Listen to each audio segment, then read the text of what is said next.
Hello, my beautiful friends, and welcome to my channel where we discuss how to use our personal power to build a connection between our mind, body, and spirit. In today's video, we are going to discuss why your muscle therapy may not be working for you. Is your muscle therapy sessions being sabotaged? Trigger point therapy and muscle therapy usually combat most of our pain, but today I'm going to give you 6 reasons why your muscle therapy may not be working for you. There are 3 reasons why we have muscle pain and dysfunction in our body. That was so cool. I just saw a white feather outside drop down from the sky. Wow, that was amazing. Anyway, when we have pain in the body, it usually comes from either one of 3 different places or a combination of the 3. And those are, it will come from structural, muscular, or pathology. 90% of the time, it's muscular in origin. And that's just because we have muscles everywhere in our body. And it's usually at play. So if there's a structure issue, the muscles are affected. And if there's pathology going on, which is something systemic in the body, it's usually affecting the muscles. And these different variations of, or different forms of what can be creating symptoms in the body may be sabotaging if your muscle therapy is actually working or not. We're collecting trigger points throughout our entire lifetime, and when these trigger points light up due to physical or emotional stress, it can start to cause chronic pain. And if you're seeking any kind of trigger point work or deep tissue work, and you seem to be getting relief short term, but then the pain keeps coming back, well, there could be some perpetuating factors that are putting your trigger points back in after the practitioner is taking them out. And so today I want to discuss with you what those 6 different things could be. So when something's going on systemically in our body, what is happening is we're having chemical reactions in the body to different systems that may not be functioning at its best. And most of the time, if we're going in for any kind of lab work, our practitioners don't know how that is sometimes related to our myofascial pain. So I'm not a doctor, I am a muscle therapist, so I'm just gonna go over some of the things that it could possibly be, but we're not diagnosing here. I'm not suggesting that you should self-diagnose, but you do need to be aware so that you can start making some connections and maybe bringing some attention or awareness to different possibilities on why your muscle therapy isn't working for you. Because 90% of the time there's a muscular origin involved, then it should be working most of the time. So this is in those rare instances that it's not working. Sometimes when you remove this perpetuating factor from the equation, the trigger point will get better on its own and the pain will go away. So if your pain is not going away from your muscle therapy, then it's important to look at some of these other options. So reason number 1 why your muscle therapy may not be working for your myofascial pain is if it's a structural issue. So sometimes we are born with structural issues, like maybe we were born with a shorter leg or an asymmetrical pelvis. Maybe we were born with short upper arms. And a very, very common thing that I see is something called long second toe. These are perpetual stresses that are putting stress on certain muscle groups, and that compensation has to start happening in muscle groups to compensate for the lack of. So let's take one of those examples and dive a little deeper into it. We're going to dive a little deeper into long second toe because this is something I see with so many people, is that, and you can look down at your feet, and if your second toe is longer than your first toe, then you have long second toe. Sometimes you can't spot it physically. You have to look at the actual knuckles of your toe and line up the knuckles at the top of the foot. And if that first knuckle and that second knuckle are not in alignment and they're way off, then you have long second toe, even though the toe isn't physically presenting itself as it being longer. It's not really about the physical toe, it's more about where those knuckles line up. Long second toe is sometimes called Morton's foot or Greek's foot. It was called Greek's foot because if you look at the Greek statues and you look at their feet toes are always overhanging their sandals, and a lot of them have long second toe. And what long second toe does is we are supposed to walk with a tripod. So that first knuckle that's on the bottom of our foot and our last knuckle of near the pinky toe or on the pinky toe should be hitting the ground when we take a step. And then we should have a third point of contact at the heel. So we should stand in a nice tripod formation like this. Okay, so we have good balance. So if we're standing like this, we have good balance. What happens when we have long second toe is that second knuckle hits the ground before the first knuckle. So instead of having this two knuckle at the top, we only have one knuckle at the top, which is that second toe, and then our heel. So we end up blading. So we don't get good balance because in our shoe, we are blading like this. So it's like standing on an ice skate blade. And this like motion that I'm over exaggerating right now, but in your shoe, you're going to have this instability. So how it will present itself is usually on the bottom of the foot underneath that second toe. There will be a callus right there. That's a good indication that you have long second toe. And then also on the side of the big toe, you may have a callus from the shoe rubbing from that blading action. Okay, so those calluses are indications that you may have long second toe. That is a structure issue that you were born with. You cannot change that structurally.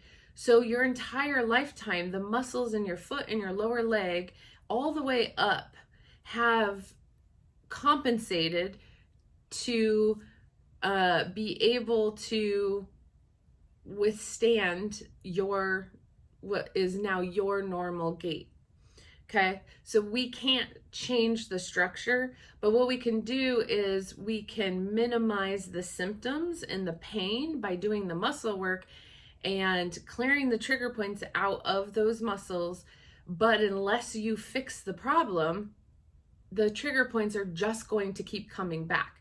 So if you're not getting relief from your muscle therapy, it's because you're still blading, you're still causing an issue all the way from your foot to your head, because each joint, starting from that ankle to the knee to the hip, everything is supposed to be in alignment and it just can't be. So you can put an insert in your shoe that corrects Morton's foot. And there's only one company that I recommend for that, and I will put a link to it down in the description box below.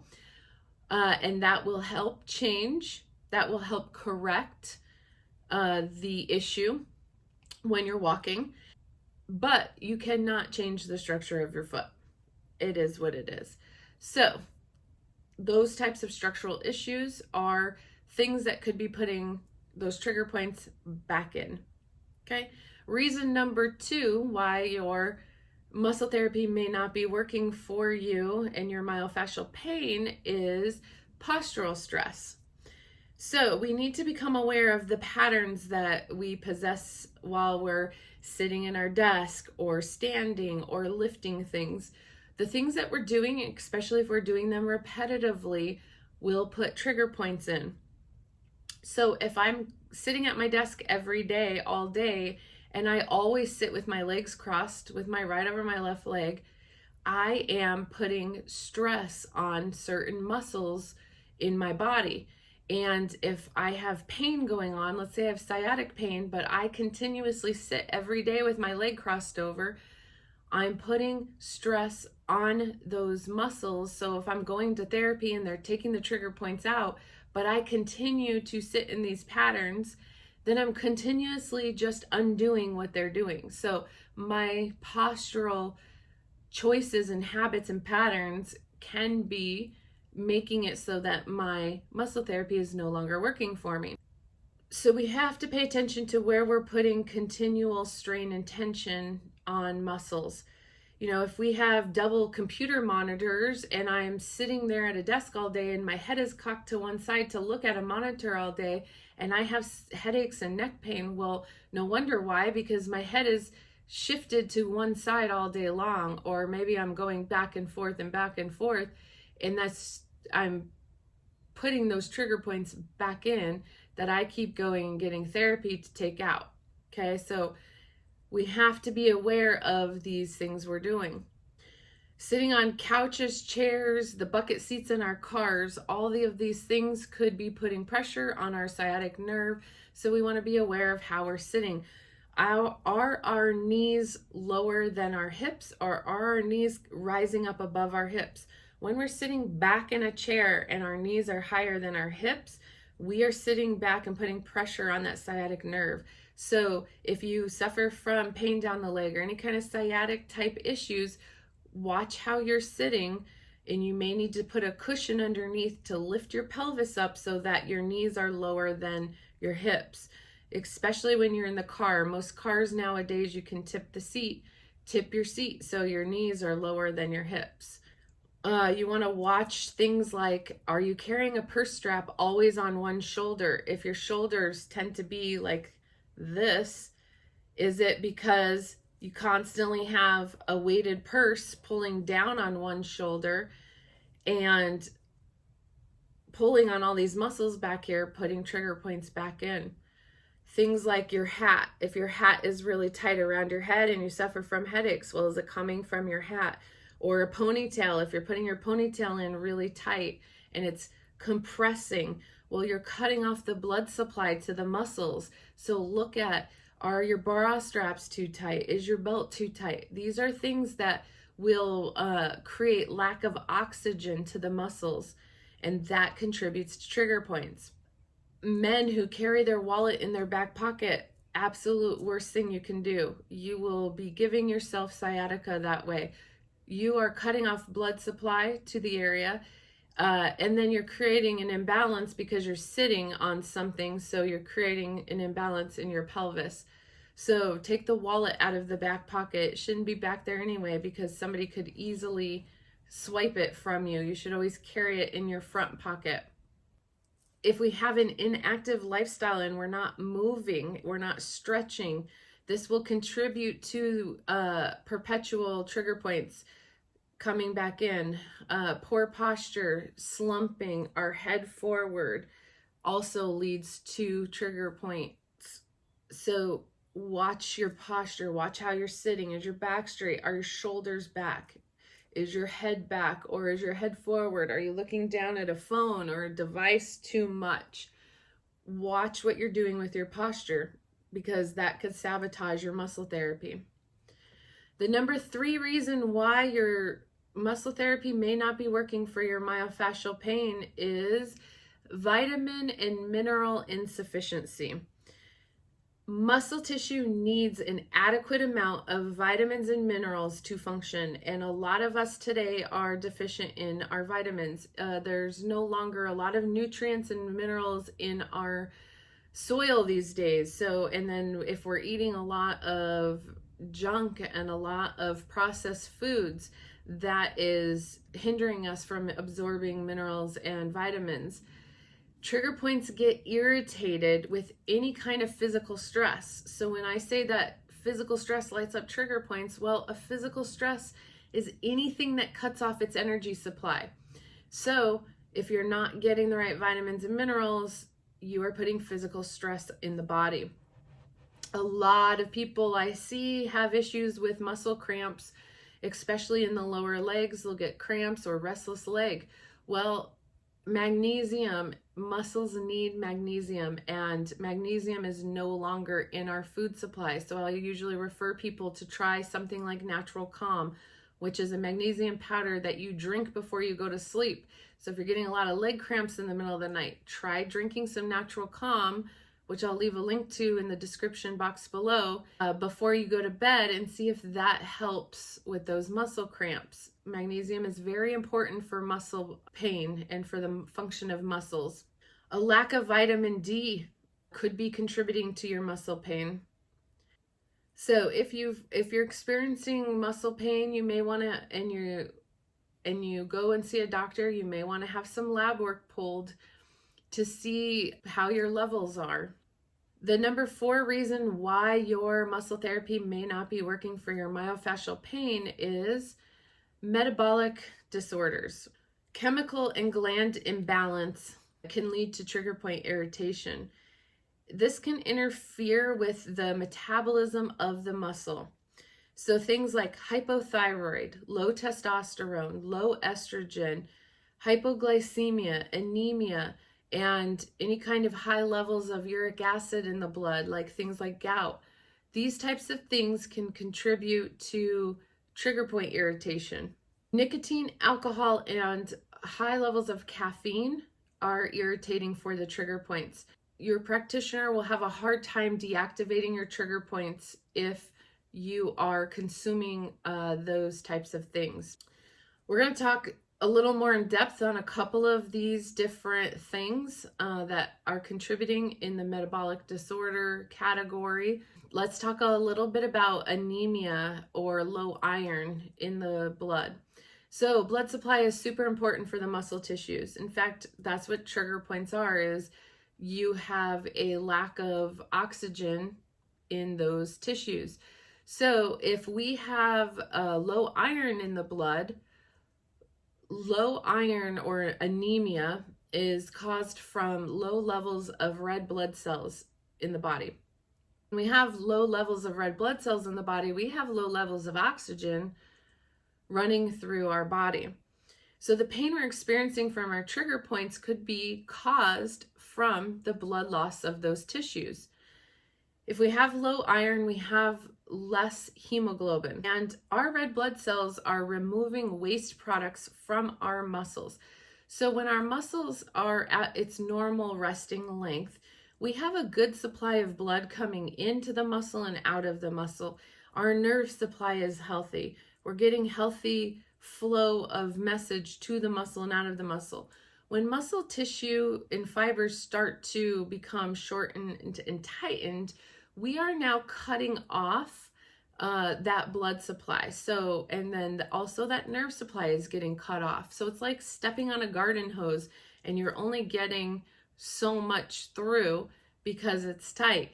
So if we are cutting off some of our blood supply, then that toxic waste can't get out. So blood can't come in, and also blood can't come out. It gets trapped in there. So if you ever have cupping done and you get those big red circles, that's that old metabolic waste getting pulled out of those tissues, and it's coming up to the surface to get flushed out of the body. So when our red blood cells are low, we start accumulating more toxic material in those muscles because it can't get pulled out of the muscle. And that toxic material sitting in those tight tissues is what is contributing to the pain that you're feeling in the muscle. So ways that you can add iron into your diet if you tend to have low iron or anemia issues is eating more red meats, eggs, and dairy, or taking an iron supplement. But you always want to check with your doctor before you start taking a supplement, because it can cause health issues to take too much iron. So you want to make sure you truly have an iron deficiency within you before you start taking iron. So check with your doctor on if you should be supplementing for iron. If you want to do it through your food, eat more red meats, have more dairy, and more eggs. When those muscle tissues are tight, having that trigger point therapy or that deep tissue massage can help open up those tissues or fibers so that you can get that blood get that old waste out and get some new rich oxygenated blood coming in to heal the tissues. So yes, the therapy will help lessen your symptoms, but if you have anemia, what may end up happening is you're over time, you're going to build that toxicity back up in those muscles and the pain is going to return.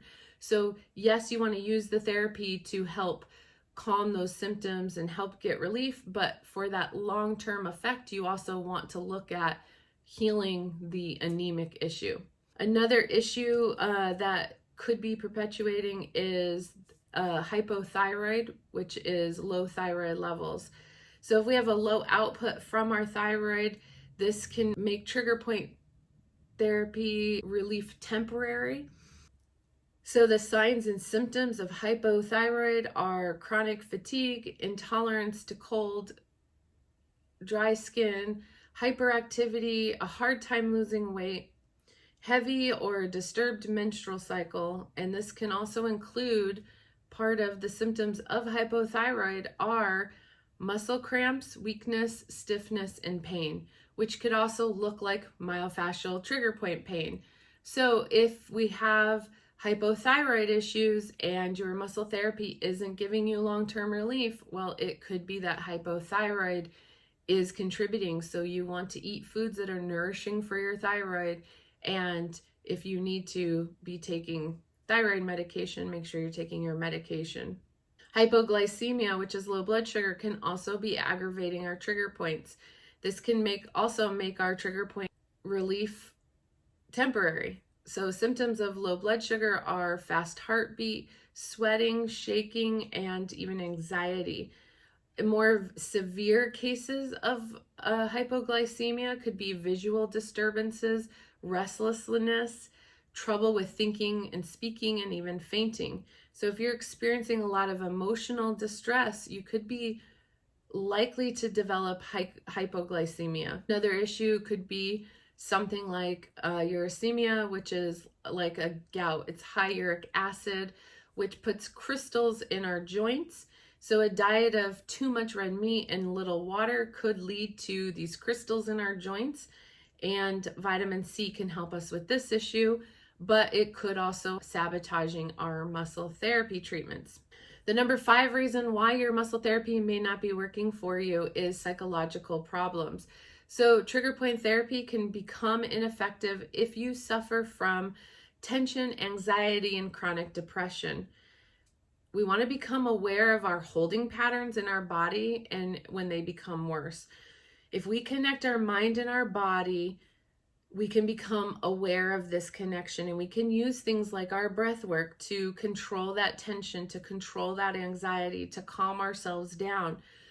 If we are not finding ways to de-stress and we're not finding ways to calm that tension, that anxiety, those psychological things we're going through are just going to keep putting tension into the body, and it's just going to keep irritating the trigger points, and you're never going to find relief from any muscle therapy out there until you find ways to calm yourself, your tension, your muscles, whether that's through taking medication, using breath work, using yoga, learning how to meditate. These are things that will help you calm. And yes, the muscle therapy will give you temporary relief, but if you're not addressing both of those sides of it, you're only going to have temporary relief.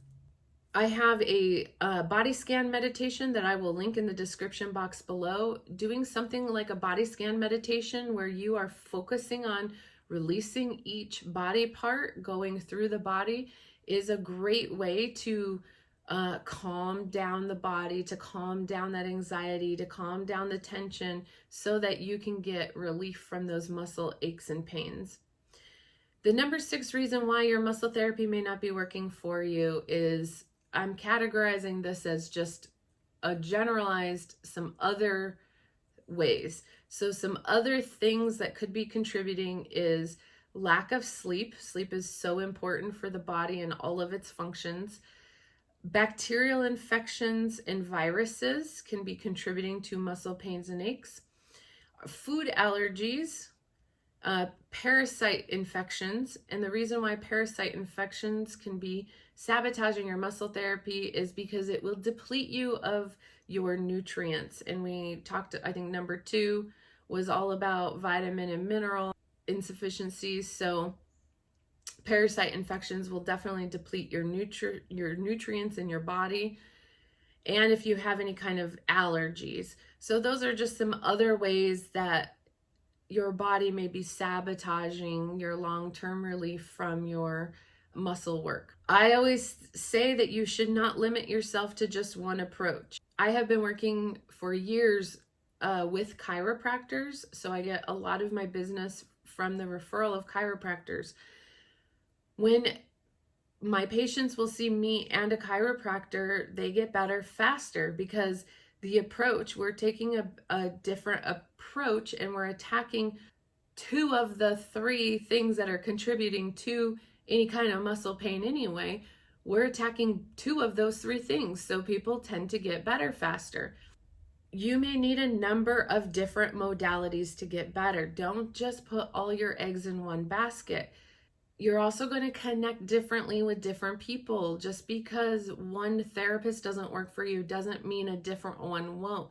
Different people have different approaches. Some people are using their intuition, some people are not. You just may connect with some people. We are meant to be drawn to certain people and not to others. Don't be afraid to try other modalities out there, other ways or other alternative therapies and treatments. I always say too, don't just stick with conventional ways because insurance pays for it. There are a lot of great, more helpful things out there that insurance just doesn't cover. Unfortunately, in the West, our insurances don't help with too much so with preventative care when it comes to, or even help with these chronic issues. So don't shy away from modalities just because insurance doesn't pay for it. Investing in your health is extremely important. We are not meant to be here to suffer. And sometimes it's through the journey of finding those treatments and what works for you, and the journey of going within our body and healing something is actually what helps us evolve in our journey in life. It may help us find our purpose in life. It may take us to higher levels, teach us things, lead us on different paths. So never discount your pain or look at it as a setback or something negative, because it's actually taking you on a path somewhere. So if you embrace that path and you follow that path, you never know what that is going to lead you to, who you are going to meet on that journey.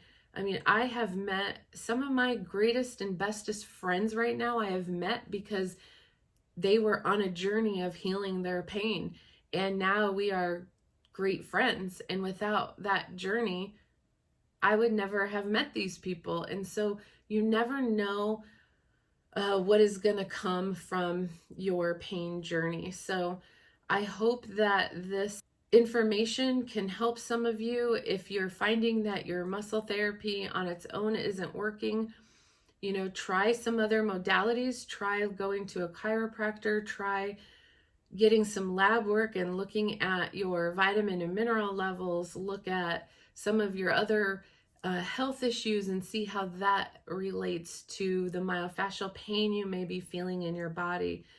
90% of the time, muscle therapy does work for chronic aches and pains, but occasionally other things are contributing. So if you found this video helpful, please hit the like button. That really does help me with the YouTube algorithms. Share this video with anyone you think needs to hear this message today. And as always, namaste.